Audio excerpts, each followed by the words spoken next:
1 BHK, एक 2 BHK, एक में मैं रहूंगी और एक में जिम करूंगी। ओके जानो? घर दही सोना के सेट चाहिए, पटना में दूध गोफल हट चाहिए। अरे एक करे जा, तू जितना खर्चा करेबू हम उतना खर्चा करब। ओकरा खातिर हम भागल ना हई। आ जदी हमरा के छोड़ के गइलू तो बुझ लीह हम संतोष पागल नहीं। बना बुझे ज्यादा तू चिराई उड़न बाज हो तो बुझ ली हम हई रंगा बाज हो।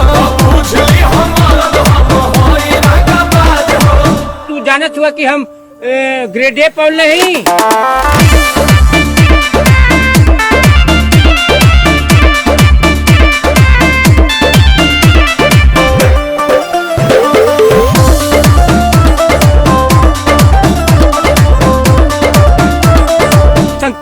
संतोष पागल नहीं। पहला बच्चों हीरो जाना के खर्चा जितना हमसे करही बेरे, तोरा से बेसी हम ले ले बानी सीछा, पीछा छोड़ा नहीं पई बेरे।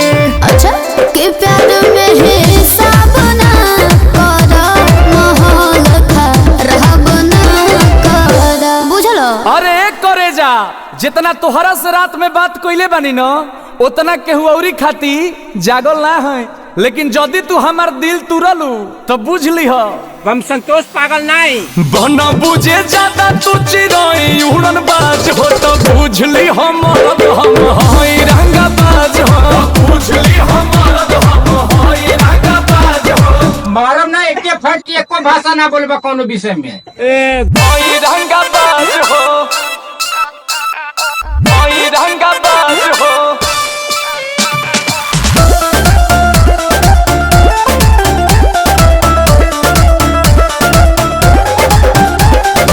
सब लेके प्यारी गदारी जे करबू, अंकुश के देखबू बहादुर हो।